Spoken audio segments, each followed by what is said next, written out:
Hello friends, welcome to optimistic studies. Optimistic studies में आप सभी का स्वागत है। आज हम सीजी एडीओ एग्ज़ाम के लिए MCQ practice set first discuss करने जा रहे हैं। जो आज का जो हमारा टॉपिक रहने वाला है वो है NRLM, national rural livelihood mission, राष्ट्रीय आजीविका मिशन। अब बात उठती है ये आपके ADEO के सिलेबस में कहाँ पे है ये टॉपिक। तो ये आपका ग्रामीण विकास इकाई 2 यूनिट 2, साथ में आजीविका राष्ट्रीय आजीविका मिशन इकाई 2 यूनिट 2, ये दोनों ही आपके जो सब्जेक्ट्स हैं, पेपर हैं ग्रामीण विकास और आजीविका, उनका यूनिट 2 है।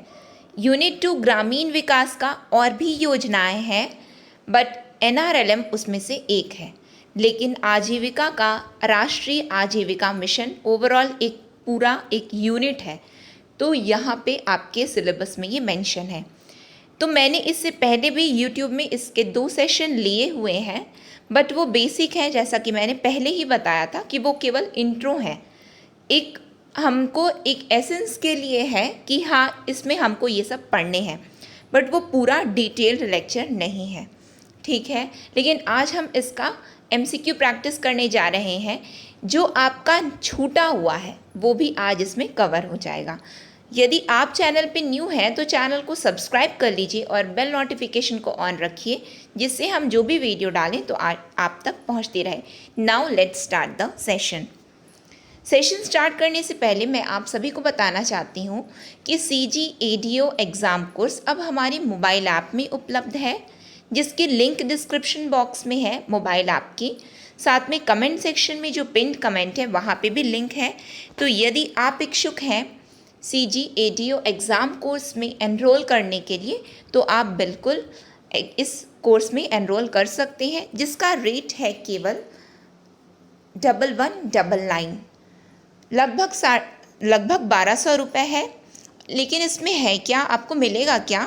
तो इसमें वीडियोस हैं, PDF हैं, अलॉन्ग विथ PDF, जो कि आप में ही उपलब्ध रहेंगी। अनलिमिटेड वॉच टाइम आवर्स है, आप जितनी बार चाहें उतनी बार देख सकते हैं, जितने घंटे चाहें उतना देख सकते हैं, जितनी बार चाहें उतनी बार देख सकते हैं, जो कि आपके एग्ज़ाम तक वैलिड रहेगा। ऐसा बिल्कुल नहीं है कि केवल मैंने जितना तक पढ़ाया है, बस जितने महीने ये कोर्स चल रहा है बस तभी बंद हो जाएगा। आपका जब भी एग्ज़ाम होगा तब तक आप इस वीडियो को साथ में PDF को बिल्कुल देख भी सकते हैं, पढ़ भी सकते हैं। फिर साथ में वीकली MCQ प्रैक्टिस टेस्ट। आज ये जो सेट है आपके सामने, ये एक्चुअल में जिन्होंने एनरोल करवाया हुआ है, जो पेड स्टूडेंट हैं, ये उनका MCQ प्रैक्टिस टेस्ट हो रहा है। तो ये जो टेस्ट है मैं हर हफ्ते YouTube में लूँगी, ये चाहे आप पेड हों चाहे अनपेड हों, क्योंकि बहुत सारे स्टूडेंट ऐसे हैं जो कि अफोर्ड नहीं कर पाते हैं और नहीं कहीं पे भी एनरोल कर पाते हैं। ये कारण है YouTube में लेने का ये session.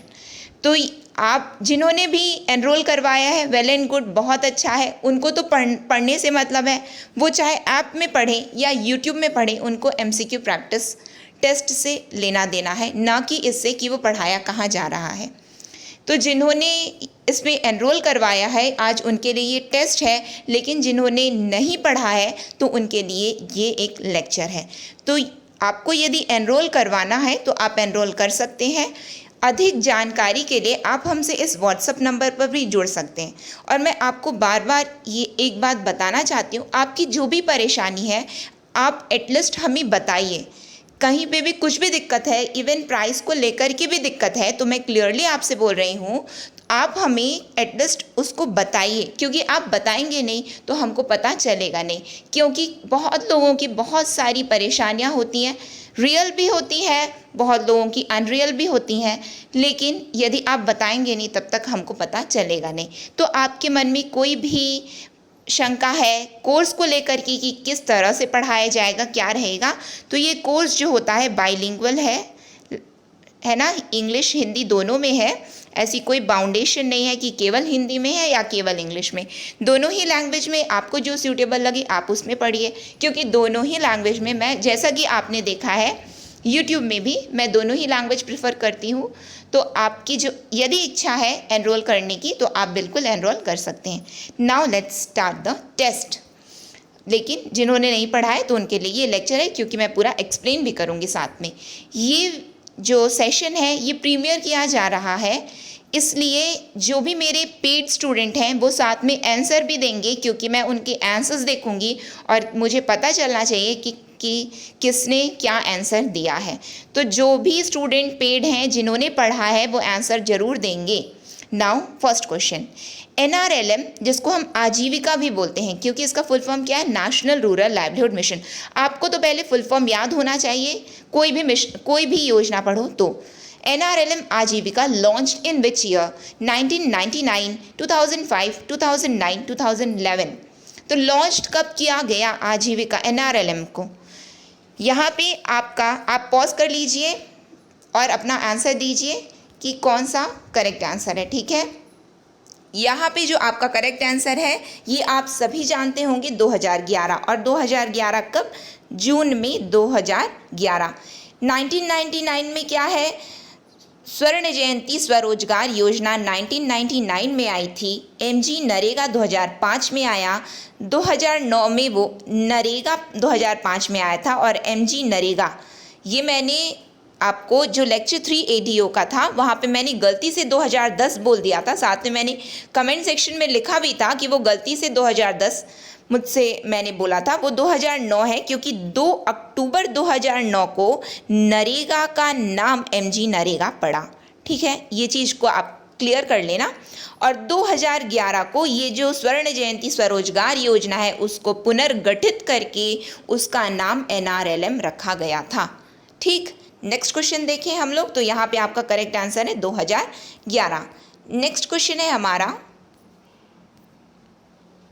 NRLM has adopted demand-driven strategy. It implies that under NRLM, states have lesser autonomy to plan for implementing the program. Under NRLM, states have no autonomy to plan for implementing the program. Where under NRLM, states have greater autonomy to plan for implementing the program. None of the above. NRLM ने मांग संचालित रणनीति अपनाई है। इसका तात्पर्य है राज्यों को कार्यक्रम को लागू करने की योजना बनाने की स्वायत्ता कम है। राज्यों को कार्यक्रम को लागू करने की योजना बनाने की कोई स्वायत्ता नहीं है। राज्यों को कार्यक्रम को लागू करने की योजना बनाने के लिए अधिक स्वायत्ता प्राप्त है। उपरोक्त में से कोई नहीं। बताइए क्या है आंसर? मैंने आपको ये आजीविका लेक्चर 2 में भी बताया है कि ये आपके एग्जाम में आया था कि स्वर्ण जयंती स्वरोजगार योजना और NRLM में क्या डिफरेंस है। तो इनका जो बेसिक डिफरेंस है वो यही है कि NRLM जो है मांग संचालित रणनीति को अपनाता है, डिमांड ड्रिवन स्ट्रेटजी को अपनाता है। लेकिन इसका मतलब क्या है, ये अपनाया तो है, इसका मतलब क्या है? तो यहाँ पे जो आपका करेक्ट आंसर है इसका मतलब ये होता है कि राज्यों को कार्यक्रम को लागू करने की योजना बनाने के लिए अधिक स्वायत्ता प्राप्त है, ग्रेटर ऑटोनॉमी है। डिमांड ड्रिवन है ना, तो मैंने आपको क्या बताया था कि आप जो मांगोगे वो मिलेगा। यानी कि राज्यों को ज़रूरत है कि नहीं, हमारे यहाँ तो इतने लोग हैं जो कि NRLM के लिए एलिजिबल है। जब एलिजिबल है तो आप हमें ज़्यादा पैसे दीजिए। क्यों? क्योंकि हम इनको स्किल प्रोवाइड करवाएंगे। क्या प्रोवाइड करवाते हैं? ये स्किल प्रोवाइड करवाते हैं। साथ में उनको डायरेक्ट प्लेसमेंट दिलवाते हैं। किसके तहत? NRLM के तहत में। तो इसका मतलब जब वो योजना जब तक राज्य बनाएंगे नहीं तो ये कैसे पता चला कि आपको कितने पैसे चाहिए, क्या नहीं चाहिए? तो इसीलिए इसमें बताया गया है कि डिमांड ड्रिवन स्ट्रेटेजी का मतलब होता है कि राज्यों के पास में अधिक स्वायत्ता प्राप्त है, यानी कि राज्यों की चल रही है यहाँ पे। क्यों? क्योंकि उन्हीं को तो हर चीज़ ग्राउंड रियलिटी हमारी है, तो हमारे स्टेट में पहले पता चलेगी क्या सेंटर में पहले पता चलेगी? तो नहीं, पहले स्टेट हमेशा हायरार्की कैसे होती है, ये पंचायती राज का कॉन्सेप्ट ही यही है ना कि नीचे से ऊपर जा रहे हैं हम। ठीक, आगे देखते हैं हम। नेक्स्ट क्वेश्चन क्या है? NRLM rests on 3 major pillars. What are those 3 pillars? NRLM 3 प्रमुख स्तंभों पर टिका है। वो 3 स्तंभ क्या है? पेड स्टूडेंट, मैं बार बार आपको बोल रही हूँ, आप अपने आंसर्स देते जाइए। ये आपके लिए टेस्ट है, ये आपके लिए लेक्चर नहीं है। आपने सब कुछ पढ़ा हुआ है, जिन्होंने नहीं पढ़ा है वो बल्कि ध्यान से सुने, ठीक है। तो NRLM 3 स्तंभों पर टिका है। तो वो कौन से 3 स्तंभ हैं? Universal social mobilisation, financial inclusion, livelihood enhancements, all of the above. वो 3 स्तंभ कौन से हैं? सार्वभौमिक सामाजिक लामबंदी, लामबंदी मतलब एकजुटता होता है, मोबिलाइज करना होता है, ठीक है। वित्तीय समावेशन और आजीविका में वृद्धि, उपर्युक्त सभी। तो वो 3 स्तंभ क्या है NRLM के? तो NRLM के 3 स्तंभ ऑल ऑफ द अबव है, उपर्युक्त सभी हैं। इसका मतलब जो ये 3 स्तंभ है, यदि आपके एग्जाम में पूछेगा कि NRLM में 3 स्तंभ हैं, वो कौन कौन से हैं, तो सार्वभौमिक सामाजिक लामबंदी, इसका मतलब ये होता है कि सभी को बुलाइए। ऐसा कोई नहीं होना चाहिए, कोई भी ग्रामीण गरीब नहीं होना चाहिए जिसको हम छोड़ दें।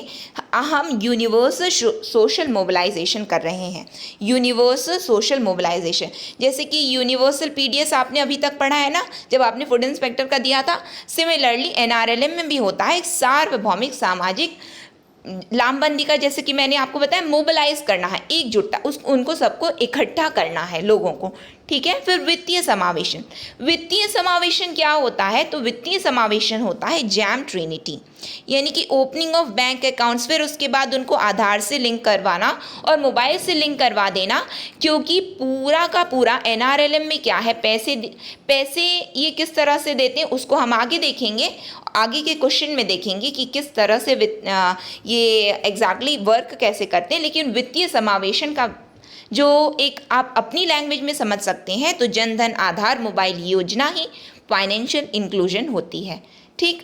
फिर आता है आजीविका में वृद्धि। तो कैसे आजीविका में वृद्धि नहीं होगी? यदि हम सेल्फ एम्प्लॉयड हो जाएंगे, यदि हम सेल्फ एम्प्लॉयड होंगे तो क्या हमारी आजीविका में वृद्धि नहीं होगी? यदि आपकी नौकरी लग जाएगी तो क्या आपका रहना सहना ये सब क्या परिवर्तित नहीं हो जाएगा? क्या बिल्कुल हो जाएगा, आपकी आजीविका में वृद्धि होगी। इसका मतलब NRLM की जो 3 प्रमुख स्तंभ हैं जिस पर ये पूरी योजना टिकी हुई है, ये पूरा मिशन टिका हुआ है, वो है ये तीनों, ठीक, याद रखना आप लोग। नेक्स्ट क्वेश्चन आ जाते हैं। नेक्स्ट क्या है? Which one of the following is not among the 5 cardinal principles और पंच सूत्र followed by SHGs? SHGs का मतलब होता है सेल्फ हेल्प ग्रुप, स्व सहायता समूह। निम्नलिखित में से कौन SHG द्वारा अनुसरण किए जाने वाले 5 प्रमुख सिद्धांतों या पंच सूत्रों में से नहीं है? ध्यान आपको क्या देना है? नोट अमंग पूछा है, नहीं है। पंचसूत्र नहीं है पूछा है आपसे, ठीक है। तो आपके ऑप्शंस हैं regular meetings, regular saving, external lending, regular payment, नियमित बैठकें, नियमित बचत, बाहरी उधार, नियमित चुकाती। चुकाती मतलब होता है रीपेमेंट, जो लिए हो उसको दे दो, ठीक है। तो पंचसूत्र, पहली बात जिन्होंने पढ़ा है वो पहले तो अपना आंसर देंगे। तो क्या है, उन्होंने दे लिया होगा एक्सटर्नल लेंडिंग। यहाँ पे आप देख रहे हैं एक्सटर्नल लेंडिंग लिखा हुआ है, इसको तो हम बाद में देखेंगे कि क्या है ये एक्सटर्नल लेंडिंग। पहले तो आप ये जानिए पंचसूत्र क्या है। स्व सहायता समूह पंचसूत्र को मानते हैं। ये पंचसूत्र क्या होता है? 5 कार्डिनल प्रिंसिपल्स होते हैं। क्या होता है? 5 कार्डिनल प्रिंसिपल होते हैं, 5 प्रमुख सिद्धांत होते हैं। और वो 5 प्रमुख सिद्धांत क्या है? नियमित बैठकें, यानी कि रेगुलर बैठो आप लोग। जो स्व सहायता समूह के लोग हैं वो रोज बैठेंगे, ठीक है। बैठ के क्या करें? बैठ के वो क्या किस पर चर्चा करेंगे? बचाने पे, कि हमको सेविंग करनी है। बैठे हैं, बैठ के गप मारेंगे क्या? नहीं, क्या करेंगे? बचाने की बातें करें, बचत कर रहे हैं, रेगुलर बचाना है अब उनको, ठीक है। तो वो मीटिंग किए, बचाएंगे। फिर उसके बाद जो बचाए, अब आपके पास पैसे हैं, आपका एक ग्रुप है, आपके पास पैसे हैं, आपके किसी फ्रेंड को यदि ज़रूरत है तो आप बेशक उसको उधार देने की, यदि उसको ज़रूरत है तो आप देंगे। तो ये भी वैसे ही कार्य करते हैं, ये उधार देते हैं, लेकिन यहाँ लिखा है बाहरी उधार। बाहरी उधार का मतलब होता है कि बाहर से उधार लेना नहीं। जब ये स्टार्ट करते हैं तो ये बाहरी उधार को प्रमोट नहीं करते। ये क्यों बोलते हैं कि बचाने की बात है? बचाने की बात इसलिए बोलते हैं कि जब आपस में ये पूरा ग्रुप है स्व सहायता समूह का, ये डेली बैठे हैं, ये डेली बैठ रहे हैं, लेकिन साथ में ये बात क्या करते हैं कि हमको डेली बचाना है, रेगुलर सेविंग्स करनी है। जब ये बचाए हैं तो यदि किसी एक पर्सन को यदि ऋण की आवश्यकता है, लोन की आवश्यकता है, तो ये सभी मिल करके इसको देंगे। तो ये बाहरी उधार की बात नहीं, आंतरिक इंटरनल होता है। यहाँ पे क्या होता है? इंटरनल लेंडिंग की बात होती है। तो यहाँ पे तो आपका आंसर है 3। क्या है आंसर? 3 है। ठीक, फिर उसके बाद आ जाइए, जिन्होंने नहीं पढ़ा है मैं उनके लिए ये बता रही हूँ। तो नियमित बैठकें हो गया, नियमित बचाना हो गया। बैठे हैं, बचाने की बात कर रहे हैं, याद कैसे करोगे? गप नहीं मार रहे हैं बैठ करके, बचाने की बात कर रहे हैं। ठीक है, क्या बचाते हैं? पैसे बचा रहे हैं। फिर जब बचाए हैं तो उधार दे रहे हैं, अब आपस में ही देंगे ना, समूह है, ग्रुप है, तो क्या करते हैं कि आपस में ही हम एक दूसरे की मदद करेंगे। तो ये आंतरिक उधार की बात करते हैं। फिर बोलते हैं कि लिए हो तो हजम मत कर जाना, उसको चुका भी देना, तो नियमित चुकाते, रीपेमेंट भी होना चाहिए। लिए हो जब हम आपकी आवश्यकता में, आज हम आपके लिए खड़े हैं तो आप हमारे पैसे वापस भी कर दो, तो नियमित चुकाती की भी बात करते हैं। तो ठीक है, दे दिए, ले लिए, बचा लिए, लेकिन ये लिखे कहाँ पे हैं कि इतना दिए, इतना हमारे पास सेविंग था, इतना हमने लोन दे दिया, ऋण दे दिया, और इतना हमको वापस आ गया। ये सब कहाँ पे मेंटेन कहाँ होता है? खाता कहाँ है इनका?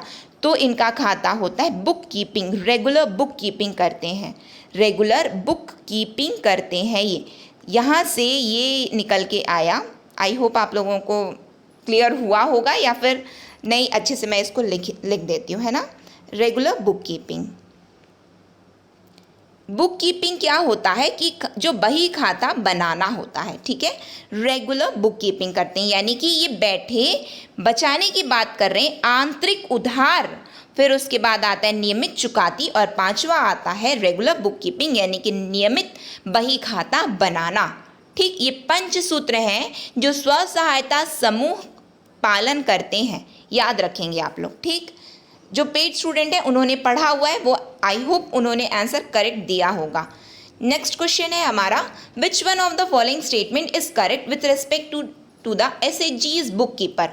एसएचजी के बुक कीपर के संबंध में निम्नलिखित में से कौन सा कथन सत्य है? बुक कीपर कहाँ से आया? अभी जो मैंने पंचसूत्र बताया उसका जो लास्ट पॉइंट था बही खाता बनाना, वही है बुक कीपर। तो ये यहाँ पे बोल रहा है स्व सहायता समूह में ये जो बुक कीपर है, जो बही खाता बनाता है, वो कौन है? ये आपसे क्वेश्चन है।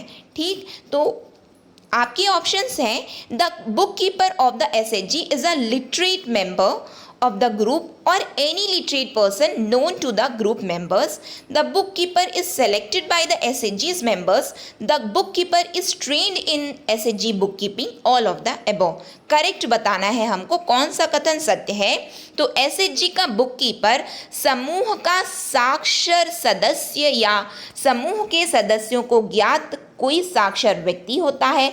बुक कीपर का चयन एसएचजी सदस्यों द्वारा किया जाता है। बुक कीपर को एसएचजी बही खाता पद्धति में प्रशिक्षित किया जाता है या उपर्युक्त सभी। तो आप जो, जैसा कि मैं आपको बार बार बोल रही हूँ, जिन्होंने पढ़ा है, जिसका ये टेस्ट है, वो अपना आंसर देंगे, लेकिन जिन्होंने नहीं पढ़ा है वो ध्यान से सुनेंगे। तो मुझे लगता है कि उन्होंने आंसर दे दिया होगा। अब हम देख लेते हैं यहाँ पे कि कौन सा कथन सत्य है बुक कीपर के संबंध में। तो ध्यान से सुनिए, जो बुक कीपर होते हैं ना, तो बुक कीपर बही खाता, ये बताइए बही खाता को मेंटेन, अकाउंट्स को मेंटेन कौन कर सकता है? जो पढ़ा लिखा है। तो इसमें बात होती है कि कहीं पे भी एनआरएलएम में नहीं लिखा है कि जो स्व सहायता समूह के सदस्य हैं वो शिक्षित हों कि अशिक्षित हों, ऐसी कोई बात नहीं कही गई है। लेकिन एक बात ज़रूर कही गई है, और वो ये कही गई है कि जो बुक कीपर होता है एसएचजी का, वो लिटरेट मेंबर होना चाहिए उस सदस्य का, यानी कि वो लोग जितने भी सदस्य हैं उनमें से जो पढ़ा लिखा व्यक्ति है वो बुक कीपर बनेगा। यदि उनमें से जितने भी वो सदस्य हैं, पहली बात तो ये याद रखिए कि एनआरएलएम में बताया कितना गया है। तो एसएचजी के संबंध में बताया गया है कि एसएचजी में 10 से लेकर के 20 सदस्य होते हैं। कितने होते हैं? 10 से लेकर के 20 सदस्य। ठीक, अब बात आती है इन 10 से 20 सदस्यों में यदि कोई भी पढ़ा लिखा नहीं है, पहली बात क्या बताई गई, उन्हीं में से कोई यदि शिक्षित व्यक्ति है तो वो उनका बही खाता मेंटेन करेगा, वो उनका बुक कीपर बन जाएगा। यदि नहीं है तो कोई भी पढ़ा लिखा नहीं, तो क्या करेंगे, उनके जान पहचान में यदि कोई अन्य व्यक्ति पढ़ा लिखा है तो वो उसको बोलेंगे कि आप क्या करो, हमारा बही खाता बनाओ। ठीक, कोई अन्य सदस्य, कोई भी पढ़ा लिखा होना चाहिए, लेकिन कंडीशन क्या है, पढ़ा लिखा होना चाहिए। फिर बात आती है कि book keeper is selected by the एसएचजीज मेंबर, यानी कि जो 10 से लेकर के 20 सदस्य हैं वही उनको चुनेंगे। चुनना मतलब क्या है, उनका सिलेक्शन करना, उनका चयन करना कि कौन बही खाता बनाएगा। यदि बाहरी है तो भी सर्व सहमति होनी चाहिए कि सभी लोग हाँ ठीक है ये आज से हमारा बही खाता बना रहा है, कोई भी व्यक्ति होना चाहिए, है ना। फिर उसके बाद बात आती है कि ऐसी कोई भी उठ करके आया, बोला लाओ लाओ बताओ आपने कितना बचाया, आपने कितना दिया, कितना रखे हो, लाओ मैं बना देता हूँ या बना देती हूँ, ऐसा है क्या? नहीं, बिल्कुल एनआरएलएम में लिखा है कि उसको प्रशिक्षण प्रदान किया जाएगा, उसको प्रशिक्षित किया जाएगा, उसको ट्रेनिंग दी जाएगी। किस लिए ट्रेनिंग दी जाएगी? बुक कीपिंग के लिए ट्रेनिंग दी जाएगी। तो यहाँ पे आपके सभी ऑप्शन सही हैं, इसीलिए आपका जो आंसर है उपयुक्त सभी बनता है। ठीक, आई होप आप लोग को क्लियर हुआ होगा। और याद भी करके रखना, क्योंकि ये जो आपका पेपर है एडीओ का, वर्ड टू वर्ड इम्पॉर्टेंट है, क्योंकि केवल एक स्टेटमेंट या वर्ड यदि ऊपर नीचे है तो पूरा का पूरा आपका आंसर गलत हो जाएगा। ठीक, इसीलिए ध्यान से इसको सुनना भी समझना भी। नेक्स्ट क्वेश्चन आ जाते हैं, which one of the following is not correctly matched with respect to states and their respective SRLMs. अब राज्यों और उनके संबंधित एसआरएलएम के संबंध में निम्नलिखित में से कौन सा युग्म सुमेलित नहीं है पूछ रहा है। क्या पूछ रहा है आपसे? सुमेलित नहीं है बोला है, ठीक है, यानी कि नॉट करेक्टली मैच्ड बोल रहा है। तो आपके ऑप्शन है आंध्र प्रदेश में the society for elimination of rural poverty, Jharkhand Jeevika, Kerala Kudumbashree, Chhattisgarh Bihaan. आपके ऑप्शंस क्या है? आंध्र प्रदेश में सोसाइटी फॉर ग्रामीण गरीबी उन्मूलन जिसको इन शॉर्ट SERP बोलते हैं, झारखंड में जीविका, केरल में कुटुंबश्री और छत्तीसगढ़ में बिहान। अब ये जिन्होंने पढ़ा है, मैं पहली बात तो उनको बताना चाहती हूँ, जिन्होंने पढ़ा है, जो मेरे पेड स्टूडेंट हैं उनको बताना चाहती हूँ कि आपने क्या पढ़ा है कि SERP आंध्र प्रदेश में बिल्कुल पढ़े हो। क्या जीविका झारखंड में आपने पढ़ा है? यहाँ पे मैं पहली बात तो आपको आंसर बता दूँ कि झारखंड नॉट करेक्टली मैच्ड है ना, तो नॉट करेक्टली मैच्ड ये है झारखंड जीविका। ठीक है, पहली बात तो ये जो लिखा है ये SRLM है, SRLM क्या होता है? जैसे कि NRLM होता है ना, तो ये नेशनल का होता है, national rural livelihood mission. SRLM क्या होता है? State rural livelihood mission. जैसे कि केंद्र में PM और स्टेट में CM होते हैं, तो PM का काम क्या होता है आप सभी जानते हैं, CM का काम क्या होता है आप सभी जानते हैं। मैं यहाँ पे अभी इसमें नहीं जा रही हूँ कि PM CM काम क्या करते हैं। बात आती है कि नेशनल यानी कि केंद्र की वो योजना है, राष्ट्रीय है, और SRLM जो है हमारे राज्यों में जो मिशन जो चलता है, क्योंकि NRLM किसको सौंप दिया, क्या बोल देता है? NRLM SRLM को बोलता है आप काम करो। क्या बोलता है? आप काम करो। और हमारी ये योजना जो है जिसमें हमारा उद्देश्य है कि ग्रामीण गरीबी हमारे देश से हटनी चाहिए, तो आप इसको आगे बढ़ाइए। ठीक, तो ये SRLM के नाम है, क्या है? ये नाम है। ठीक, ये सब नाम है। ये जो SERP है ये आंध्र प्रदेश की ही है, जिसका नाम है सोसाइटी फॉर ग्रामीण गरीबी उन्मूलन। लेकिन ये जो जीविका है ये बिहार की है। कहाँ की है? जीविका कहाँ की है? बिहार की है, ये झारखंड की नहीं है। ये जीविका क्या है? ये भी SRLM है, जो कि इसका उद्देश्य क्या है? गरीबी हटाने की एक कार्यक्रम है। किसके द्वारा? बिहार सरकार के द्वारा चलाया जाने वाला एक कार्यक्रम है जीविका। और पे सहायता कौन प्रदान करता है? बिहार सरकार का विश्व बैंक, वर्ल्ड बैंक से इसको सहायता प्राप्त होती है। सहायता प्राप्त मतलब वित्तीय सहायता प्राप्त होती है विश्व बैंक से, ठीक। यानी कि ये झारखंड का नहीं, झारखंड गलत है। फिर बात आती है कुटुम्बश्री।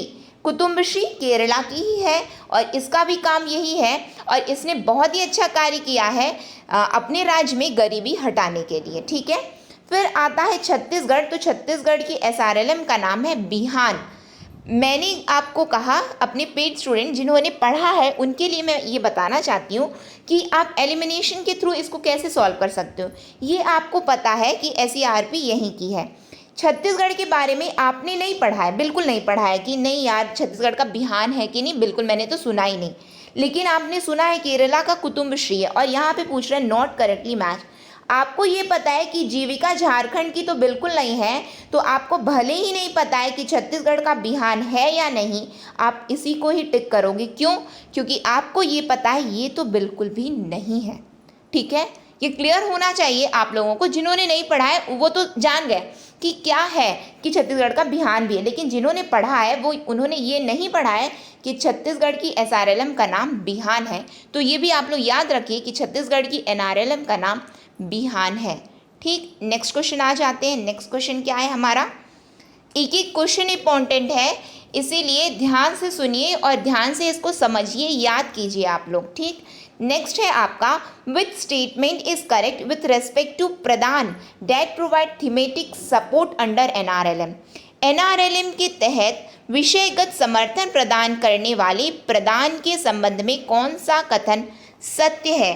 इसकी पहचान राष्ट्रीय सहायता संगठन के रूप में की गई, इसकी पहचान समुदाय आधारित एजेंसियों के रूप में की गई, इसकी पहचान एसआरएलएम के रूप में की गई जैसे कि एसईआरपी जो कि आंध्र प्रदेश से है आदि, या इनमें से कोई भी नहीं। It has been identified as national support organization, community based agencies, SRLM such as SERP that is of Andhra Pradesh etcetera, none of the above. तो क्या है प्रदान, क्या है? जिन्होंने नहीं पढ़ा है वो बिल्कुल नहीं जानते होंगे और मैं एक्सपेक्ट भी नहीं कर रही हूँ कि आपको पता है, लेकिन जिन्होंने पढ़ा है वो ज़रूर जानते हैं कि प्रदान क्या है। तो प्रदान, पहली बात तो प्रदान एक नेशनल सपोर्ट ऑर्गेनाइजेशन है। क्या है? राष्ट्रीय सहायता संगठन है। तो यहाँ पे करेक्ट आंसर क्या है? फर्स्ट है, ठीक। अब इसके आगे सुन लीजिए ये क्या है। तो एनआरएलएम क्या होता है? एनआरएलएम आपका YouTube में जो 2 लेक्चर हुआ है ना, वहाँ से आपको पता चल गया होगा कि एनआरएलएम क्या होता है, ठीक। उसमें मैं नहीं जा रही हूँ कि एनआरएलएम क्या होता है। हमको जीविका प्रदान करने के लिए हमें कौशल विकास का कार्य एनआरएलएम के तहत होता है और इसका उद्देश्य है ग्रामीण गरीबी को हटाना। तो प्रदान क्या है? प्रदान ना थीमेटिक सपोर्ट प्रदान करता है। थीमेटिक सपोर्ट क्या होता है? विषयगत समर्थन। विषयगत समर्थन का मतलब यहाँ क्या होता है कि जिसको जिसकी आवश्यकता। अब जिसको जिसकी आवश्यकता मतलब क्या होता है कि मानिए कि किसी राज्य के यूथ बोल रहे हैं कि हमको ना आप कंप्यूटर में स्किल प्रोवाइड करो। कंप्यूटर हमको ना, बिल्कुल कंप्यूटर कुछ भी नहीं बनता है, आप ना एक काम करो, हमको ना कंप्यूटर सिखाओ।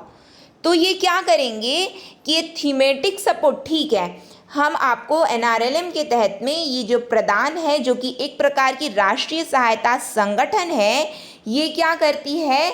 विषयगत समर्थन। विषयगत मतलब कि हमको सीखना क्या है, हमको क्या सीखना है, ये उस पर हमको ट्रेनिंग देती है। हम बता रहे हैं, अपने से बता रहे हैं कि हमको क्या सीखना है। थीमेटिक सपोर्ट, याद रखना, थीमेटिक सपोर्ट प्रदान करता है। प्रदान करता है, ऐसे भी याद कर लीजिए कि प्रदान क्या करता है? विषयगत समर्थन प्रदान करता है, प्रदान, ठीक। इसका नाम है ये, जैसे कि हम लोगों का नाम होता है कुछ भी, वैसे ही इस संगठन का नाम प्रदान है, ठीक। और ये क्या करता है? विषयगत समर्थन प्रदान करता है। किसके तहत? तो एनआरएलएम के तहत। नेक्स्ट क्वेश्चन आ जाए, क्या है? नेक्स्ट क्वेश्चन है हमारा, what is the financial assistant provided to CBOs under NRLM. NRLM के तहत सीबीओज को प्रदान की जाने वाली वित्तीय सहायता क्या है? पहली बात तो सीबीओज क्या होता है? आप आंसर दीजिए, जिसका टेस्ट है वो आंसर देते जाए, वो ना रुकें कि मतलब मैं समझा रही हूँ तो किसके लिए है ये, जिन्होंने पढ़ा नहीं है, लेकिन जिन्होंने पढ़ा है उनके लिए अब यहाँ पे समझाने की बात नहीं, उनके लिए ये टेस्ट है, ठीक है। तो CBOs क्या होता है, तो CBOs क्या है, कम्युनिटी बेस्ड ऑर्गेनाइजेशन होता है, समुदाय आधारित संगठन। समुदाय आधारित संगठन, क्या हम इसको SHG के रूप में समझ सकते हैं, स्व सहायता समूह। समुदाय, समुदाय मतलब समूह, तो वही है SHG, यानी कि कहीं पे भी CBOs लिखा है या फिर स्व सहायता समूह लिखा है, SHG लिखा है, तो दोनों का मीनिंग एक ही होता है, क्योंकि ये क्या होता है, कम्युनिटी बेस्ड ऑर्गेनाइजेशन, समुदाय आधारित संगठन इसका फुल फॉर्म होता है, ठीक। अब ये आपसे पूछ रहा है यहाँ पे कि इनको, जो समुदाय आधारित संगठन है, इनको कितने कैसे वित्तीय सहायता प्रदान की जाती है। Revolving fund, vulnerability investment fund, community reduction fund, recurring fund, vulnerability reduction fund and community investment fund, revolving fund, vulnerability reduction fund, community investment fund, none of the above. यही चीज़, सेम चीज़ जो मैंने पढ़ा है ये हिंदी में भी वही लिखा हुआ है। तो आपको बताना है कि किस तरह की वित्तीय सहायता इन समुदाय आधारित संगठनों को प्रदान किया जाता है NRLM के तहत में, बताइए क्या है। तो यहाँ भी आपका जो करेक्ट आंसर है वो है revolving fund, vulnerability reduction fund and community investment fund, ठीक। इसको रट लेना आप लोग, ठीक, रट लेना कि ये 3 नाम से वित्तीय सहायता प्रदान की जाती है, किसके तहत, NRLM के तहत। किसको प्रदान की जाती है, तो समुदाय आधारित संगठनों को प्रदान की जाती है, और ये समुदाय आधारित संगठन और कोई नहीं बल्कि स्व सहायता समूह ही हैं, सेल्फ हेल्प ग्रुप SHG हैं, ठीक है। उनका नाम क्या है, रिवॉल्विंग फंड है, वल्नरेबिलिटी रिडक्शन फंड है और कम्युनिटी इन्वेस्टमेंट फंड है, ठीक। नेक्स्ट क्वेश्चन आ जाए, नेक्स्ट क्या है, नेक्स्ट बोलता है which statement is correct with respect to financial assistant to CBOs under NRLM। NRLM के तहत CBO को वित्तीय सहायता के संबंध में कौन सा कथन सत्य है। अभी तो देख लिए कि ये तीनों देते हैं, वित्तीय सहायता जो दी जाती है स्व सहायता समूहों को इस नाम से दी जाती है, लेकिन वो किस प्रकार से दी जाती है उसको भी देख लेते हैं। तो NRLM provide direct financial support to individual members, NRLM provide zero financial support to individual members, NRLM neither provide direct nor indirect financial support to individual members. NRLM does not provide direct financial support to individual members. इसको देख लेते हैं। NRLM व्यक्तिगत सदस्यों को प्रत्यक्ष वित्तीय सहायता प्रदान करता है। आपको जो ध्यान देना है वो मैं आपको बता देती हूँ। प्रत्यक्ष वित्तीय सहायता, फिर शून्य वित्तीय सहायता, फिर उसके बाद न तो प्रत्यक्ष और न ही अप्रत्यक्ष वित्तीय सहायता, लास्ट में है प्रत्यक्ष वित्तीय सहायता प्रदान नहीं करता है। सब में है, यहाँ पे क्या है, नहीं है। इसमें जो अंडरलाइन की हूँ मैं उसी को ध्यान देना है, क्योंकि यही डिफरेंस है, ये चारों में जो अंडरलाइन है यही डिफरेंस है। तो आप, आई होप कि आपने बता दिया होगा जिनका टेस्ट है। जिन्होंने नहीं पढ़ा है वो लोग ये जान लें कि NRLM के तहत में जो वित्तीय सहायता प्रदान की जाती है, तो नाम क्या था, तो नाम था ये जो मैंने आपको अभी बताया कि revolving fund, vulnerability reduction fund, community investment fund. लेकिन ये तो नाम हो गया वित्तीय सहायता का, लेकिन वो सहायता किस प्रकार से प्रदान की गई तो उसको भी सुन लीजिए। तो ये सहायता प्रदान की जाती है किस तरह से, तो ये सहायता प्रदान की जाती है, NRLM व्यक्तिगत सदस्यों को प्रत्यक्ष वित्तीय सहायता प्रदान नहीं करता है। ठीक, याद रखना, आपके मतलब स्व सहायता समूह के जो भी सदस्य हैं उनके सदस्यों को ये प्रत्यक्ष वित्तीय सहायता प्रदान नहीं करता। तो किस रूप में सहायता प्रदान करता है, तो फंड के रूप में फंडिंग देता है। क्या करता है, फंडिंग देता है। हाथ में पैसे नहीं पकड़ा देता, लो ले लो, हाथ में पैसे पकड़ लो, ये ना आप लोग रख लो अपने पास, नहीं, ऐसा वाला नहीं है, नाम है किसके तहत, ये जो रिवॉल्विंग फंड है ना, रिवॉल्विंग फंड है, वल्नरेबिलिटी रिडक्शन फंड है और कम्युनिटी इन्वेस्टमेंट फंड है, ये 3 फंड के अंदर में जो भी वित्तीय सहायता मिलती है वो मिलती है। बस ये आपको याद रखना है और ये पॉइंट याद रखना कि NRLM does not provide direct financial support to individual members. बिल्कुल एकदम रट लो इसको, जो मैं बोल रही हूँ जहाँ पे कि रट लेना इसको कि NRLM does not provide direct financial support to individual member, सदस्यों को प्रत्यक्ष वित्तीय सहायता प्रदान नहीं करता है। तो किस रूप में करता है, इस फंड के रूप में करता है और फंड के इसके अंतर्गत अब वित्तीय सहायता है। ऐसी नहीं है लो हाथ में पकड़ो जितना चाहिए ना आप लो अपना खर्चा कर लो, नहीं, ये फंड का नाम आएगा उसके बाद में जो भी है होता है, ठीक। क्योंकि आप जब बैंक में जाते हैं पैसे जमा करवाने, आपके 4 खाते होते हैं। अब आपको डिसाइड करना है कि आप वहाँ पे बैंक में क्या होता है, 4 खाते होते हैं ना, कि रिकरिंग है, सेविंग बैंक है, इस तरह से होता है। अब आपको डिसाइड करना है कि आपको अपना खाता कौन सा वाला चाहिए, करेंट चाहिए, सेविंग बैंक चाहिए, रिकरिंग चाहिए, ठीक इस तरह से होता है। NRLM के तहत में भी पैसे तो ये भी दे रहे हैं, पैसे तो आप भी जाके बैंक में जमा करते हैं, लेकिन आप बताते ना कि आपका बैंक अकाउंट कौन सा है या फिर आपको कौन सा चाहिए, आपको कौन सा चाहिए, करेंट चाहिए, सेविंग चाहिए, रिकरिंग चाहिए, ये आप बताते हैं ना। तो बिल्कुल ऐसा इसमें भी होता है। मुझे लगता है कि आप लोगों को समझ में आ रहा होगा, यदि नहीं आ रहा होगा तो आप रिपीट करके सुनना, होप सो कि आपको समझ में आ जाए। 10th क्वेश्चन देख लेते हैं क्या है। तो 10th क्वेश्चन बोलता है आपका which statement is correct with respect to revolving fund. Revolving fund जिसको हम परिक्रामी निधि या आप डायरेक्टली याद कीजिए रिवॉल्विंग फंड, इसके संबंध में कौन सा कथन सत्य है। तो NRLM provides revolving fund support to SHGs in existence for a minimum period of 3 to 6 months. Only such SHGs that have not received any RF earlier will be provided with RF मतलब revolving fund है, ठीक है। फिर है with a minimum of ₹10,000 and up to a maximum of ₹15,000 पर SHG shall be provided as RF all of the above. हमसे बोला जा रहा है कौन सा कथन सत्य है। NRLM में SHG को न्यूनतम 3 से 6 महीने की अवधि के लिए परिक्रामी निधि सहायता प्रदान करता है। केवल ऐसे SHG जिन्हें पहले कोई RF प्राप्त नहीं हुआ है उन्हें RF प्रदान किया जाएगा। कम से कम 10,000 और अधिकतम 15,000 प्रति SHG RF के रूप में प्रदान किया जाएगा उपयुक्त सभी। तो हमको रिवॉल्विंग फंड के संबंध में कौन सा कथन सत्य है ये बताना है।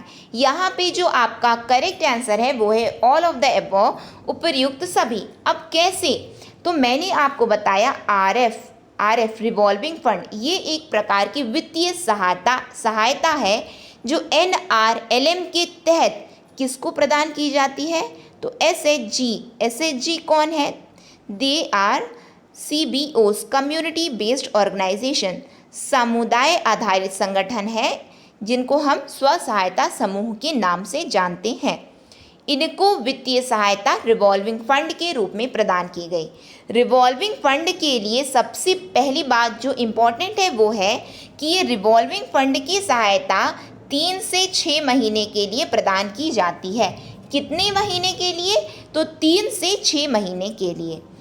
तो 3 से 6 महीने के लिए क्या बोला जाता है इनको बोला जाता है कि आप पंचसूत्र का पालन कीजिए। पंचसूत्र मैंने आपको अभी पढ़ाया ना कि क्या है कि ये क्या करेंगे, मीटिंग करने के बाद सेविंग करेंगे, सेविंग करने के बाद लेंडिंग करेंगे, आंतरिक उधार की बात करते हैं। फिर पैसे लिए तो डकार जाओगे क्या, नहीं, क्या करोगे, रीपेमेंट भी करोगे, नियमित चुकाती भी करोगे, चुकाना है, साथ में बही खाता भी बनाएंगे, बुक कीपिंग करेंगे। ठीक, ये है इनके पंचसूत्र। तो जो फंड प्रदान किया जाता है बैंकों के द्वारा बोला जाता है 3 से 6 महीने के लिए आपको दिया जा रहा है, लेकिन आप इस बीच पंचसूत्र का पालन कीजिए। ठीक, बिल्कुल ठीक है। फिर आगे आ जाते हैं। फिर कंडीशन ये है कि जिन्होंने पहले कभी भी ये सहायता प्राप्त नहीं की थी, हम केवल उनको देंगे। किसको देंगे, जिन्होंने पहले कभी ये सहायता प्राप्त नहीं की थी, यानी कि फर्स्ट टाइम कोई भी फाइनेंशियल असिस्टेंट दी गई तो किस रूप में दी गई, आरएफ के रूप में दी गई। रिवॉल्विंग फंड पहली वित्तीय सहायता है, ठीक, यानी कि पहली बार दे रहे हैं उनको नहीं दे रहे हैं, जो बार बार आ रहे हैं उनको नहीं है रिवॉल्विंग फंड। फिर क्या बात आती है, फिर बात आती है कि 10,000, कम से कम 10,000 देंगे। आरएफ के रूप में कम से कम कितना देते हैं, तो 10,000 देंगे, और ज़्यादा से ज़्यादा अधिकतम कितना देंगे, तो अधिकतम 15,000 देंगे। किसको देंगे, तो ये किसको देते हैं, प्रति एसएचजी। याद रखना प्रति सदस्य नहीं है, प्रति एसएचजी है, पर एसएचजी लिखा हुआ है। क्या लिखा हुआ है यहाँ पे, देखिए ध्यान से देखिए, पर एसएचजी। एक वर्ड इंपॉर्टेंट है, पर मेंबर भी लिख के आ सकता है आपके एग्जाम में, और रिवॉल्विंग फंड तो आपके एग्जाम में पूछा गया है। आप यदि आपके पास पेपर है तो आप देख सकते हैं, उसमें रिवॉल्विंग फंड पूछा गया है। तो आपको एक एक चीज़ याद होनी चाहिए। 3 से 6 महीने का फंड है, और उनको 3 से 6 महीने की सहायता है, उनको दी जाती है जिन्होंने पहले कभी ये सहायता प्राप्त नहीं की थी। कम से कम 10,000, ज़्यादा से ज़्यादा 15,000, और किसको दिया जाता है, तो प्रति एसएचजी को दिया जाता है रिवॉल्विंग फंड, ठीक है। और आगे आपको बता देती हूँ, और क्या बता देती हूँ आपको, जिसको अब तो हो गया, जिनका ये टेस्ट था उनका ये टेस्ट कंप्लीट हो गया है, अब वो स्किप कर सकते हैं, यानी कि ये वीडियो लेक्चर से एग्जिट कर सकते हैं। जिन्होंने नहीं पढ़ा है मैं उनके लिए अब ये बता रही हूँ कि मैंने आपको बताया है कि इनका जो वित्तीय सहायता होती है वो किस रूप में देते हैं ये रिवॉल्विंग फंड। तो रिवॉल्विंग फंड मैंने अभी आपको बता दिया, बिल्कुल याद रखना उसको, ठीक है। यदि कहीं पे लिखा हुआ ना समझ में आए ना, तो जो मैं बोल रही हूँ उसको ध्यान दीजिए आप लोग, ठीक है। तो रिवॉल्विंग फंड हो गया। वल्नरेबिलिटी रिडक्शन फंड होता है एक, ठीक। तो ये वल्नरेबिलिटी रिडक्शन फंड क्या होता है, मैं आपको बार बार बोल रही हूँ, इसको एज इट इज़ आप लोग नहीं याद कर पा रहे हैं इसका नाम, तो क्या आरएफ याद कर पाएंगे आप लोग, ठीक। क्या वीआरएफ याद कर पाएंगे, बिल्कुल कर पाएंगे। फिर सीआईएफ क्या याद कर पाएंगे, क्या बिल्कुल याद कर पाएंगे, और करना ही होगा। एग्जाम पास करना है तो करना नहीं होगा क्या, करना होगा आपको। आरएफ, वीआरएफ और सीआईएफ, ठीक है, याद रखना आप लोग। अब हम आ जाते हैं वल्नरेबिलिटी रिडक्शन फंड। इसमें कितनी की सहायता दी जाती है, तो नाम से पता चल रहा है वल्नरेबिलिटी। वल्नरेबल पीपल होते हैं जिनको किसी प्रकार की मदद की ज़रूरत होती है, यानी कि वो लोग वल्नरेबल पीपल हैं, ठीक। तो उनके लिए क्या बोला गया है कि हम किस प्रकार से वल्नरेबिलिटी रिडक्शन फंड देंगे, तो हम आपको 1,500 रुपये देंगे। और 1,500 रुपये किसको देते हैं, तो स्व सहायता समूह के सदस्यों को देते हैं, पर मेंबर्स देते हैं, ठीक, पर मेंबर्स देते हैं। किस लिए देते हैं, तो ध्यान से सुनिए, ये 1,500 रुपये क्यों देते हैं कि आप अपनी दैनिक जो भी आपकी दिनचर्या है उसमें जो आपका खाने पीने और स्वास्थ्य संबंधी जो खर्चा है ना, उसको आप पूरा कर लीजिए इनसे। क्या, ध्यान से सुनिए, वल्नरेबिलिटी रिडक्शन फंड में ये 1,500 रुपये की सहायता प्रदान करते हैं, किसको, तो स्व सहायता समूह के जो प्रत्येक सदस्य हैं, प्रति व्यक्ति को 1,500 देते हैं, और बोलते हैं आप अपनी निजी कार्य के लिए, और वो निजी कार्य क्या होने चाहिए, आपका जो भी खाद्य संबंधी जो भी आवश्यकता है और हेल्थ स्वास्थ्य संबंधी जो भी आपको चाहिए उसको आप ये 1,500 में पूरा कर लीजिए, ठीक। तो वल्नरेबिलिटी रिडक्शन फंड हो गया। अब हम आ जाते हैं community investment fund. Community investment fund क्या होता है, ये इसके तहत क्या बोलते हैं कि हम आपको 3,000 रुपये दे रहे हैं। कितना दे रहे हैं, 3,000 रुपये दे रहे हैं। लेकिन ये किसको देते हैं, ये अगेन पर मेंबर देते हैं, प्रति सदस्य देते हैं, किसके, स्व सहायता समूह के प्रति सदस्यों को देते हैं, पर मेंबर देते हैं 3,000। लेकिन बोलते हैं, क्या बोलते हैं कि आप इसको अपने खर्च में मत लाना, ये 3,000 अपने खर्च में मत लाना। तो क्या करोगे, तो याद करो, आपने पंचसूत्र पढ़ा है, मीटिंग करना है, सेविंग करना है, ऋण प्रदान करना है, लोन देना है, रीपेमेंट करना है, और बही खाता बनाना है। तो याद रखो, ये सेविंग है, ये बेचारे लोगों के पास में पैसे ही नहीं है कि वो बचा सके, पैसे ही नहीं है कि वो बचा सके, तो लोन क्या देंगे। तो ये बोले कोई बात नहीं, चिंता मत करो, ये 3,000 रुपये है ना, ये अपने पास रखो, इसको ही इन्वेस्ट करो, इसी को इन्वेस्ट करो, इसको खर्च मत करना, इसी को आप लोग इन्वेस्ट करो और अपना बिजनेस बढ़ाओ। जब सबको 3-3 हज़ार रुपये दे दिए, किसके तहत? Community investment. देखिए नाम में है ना इन्वेस्टमेंट, इन्वेस्ट करने के लिए देते हैं, तो ये 3,000 रुपये देते हैं और बोलते हैं कि इसको ही आप लोग अब आगे इन्वेस्टमेंट के लिए उपयोग कीजिए। फिर बात आती है कि एसएचजीज को जो है ये जो फंड मिलता है उसके तहत 50,000 रुपये की पहली बार बैंकों से जो सहायता प्राप्त होती है, 50,000 की सहायता प्राप्त होती है। किसके तहत? कम्युनिटी इन्वेस्टमेंट फंड के तहत में। किसके तहत में? CIF के तहत में 50,000। अधिकतम कितनी की सहायता इनको मिलती है? तो अधिकतम सहायता मिलती है 3 लाख रुपए की। कितने की? 3 लाख रुपए की इनको वित्तीय सहायता SHG को मिलती है। जब SHG को मिलती है तो चुकाना किसको है? SHG को चुकाना है, यानी कि पूरे समूह को मिलकर के चुकाना है। अधिकतम 3 लाख, न्यूनतम 50,000 और प्रति 3,000। क्या आप लोग इतनी चीज़ें याद रखेंगे? बिल्कुल याद रखना, क्योंकि इम्पॉर्टेंट है। ठीक है, बिल्कुल आप लोग याद रखना, ये सारी चीज़ें इम्पॉर्टेंट है आपके एग्ज़ाम पॉइंट ऑफ व्यू से।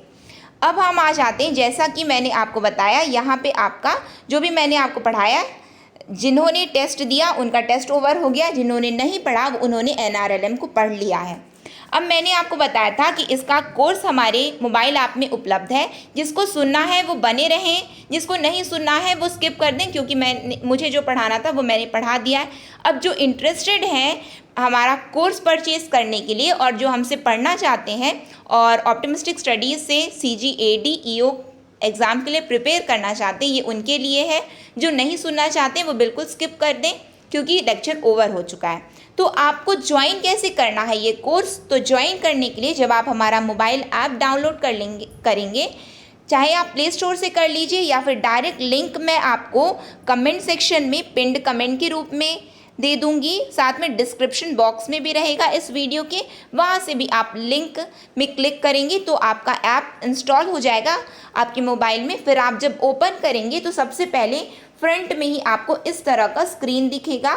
तो इस तरह का स्क्रीन दिखेगा, तो उसमें बाई नाउ लिखा हुआ है। देखिए इसमें लिखा है लगभग 1999 लिखा है, लगभग 2,000 रुपये लिखा हुआ है। आपको इसमें क्लिक करना है बाई नाउ में।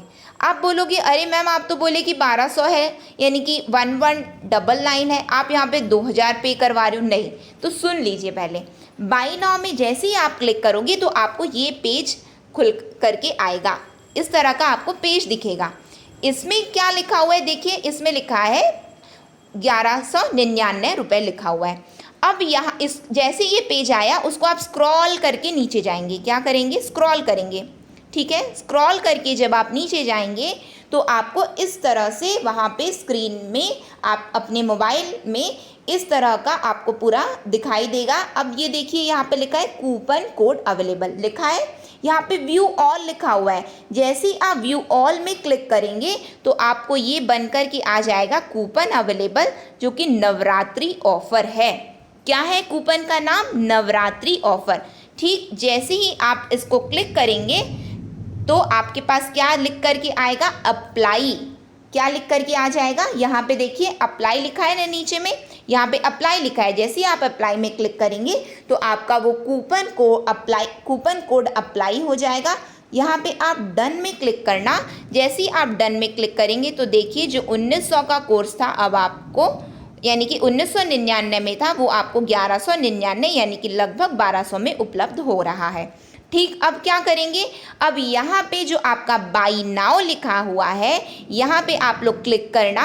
जैसे ही आप क्लिक करेंगे तो ये पेज आएगा आपके सामने। यहाँ पे प्रोसीड टू पेमेंट करना, अपना स्टेट सिलेक्ट कर लेना कि आप किस स्टेट से हैं। ऑब्वियस है कि आप छत्तीसगढ़ से हैं, तो आप जो है यहाँ पे प्रोसीड टू पेमेंट करेंगे तो यहाँ पे आपका केवल और केवल कोर्स आपको कितने में उपलब्ध हो जाएगा? ये कोर्स आपको 1199 में उपलब्ध हो जाएगा। और इसके बारे में मैंने आपको बताया क्या क्या किस तरह से रहेगा। साथ में कोई भी डाउट है, मैं अगेन आपको बोल रही हूँ कि आप हमें इस व्हाट्सएप नंबर पर व्हाट्सएप कर सकते हैं। कोई भी, क्योंकि आप अपनी समस्या हमें बताएंगे नहीं तो हमको पता चलेगा नहीं। तो आपकी यदि कोई समस्या है तो आप हमें बिल्कुल कनेक्ट कर सकते हैं, मेरी टीम आपसे कनेक्ट हो जाएगी। आपकी जो भी समस्या है आप बता सकते हैं और आप इस कोर्स में एनरोल करने के इच्छुक हैं तो आप कर सकते हैं। ये सेशन आपको कैसा लगा? यदि अच्छा लगा हो तो प्लीज़ लाइक कीजिए, ज़्यादा से ज़्यादा लोगों तक शेयर कीजिए और यदि आपने चैनल को सब्सक्राइब नहीं किया है तो प्लीज़ सब्सक्राइब कर लीजिए और बेल नोटिफिकेशन को ऑन रखिए, जिससे हम जो भी वीडियो डालें तो आप तक पहुंचती रहे। नेक्स्ट सेशन तक के लिए optimistic learning. Thank you for the session.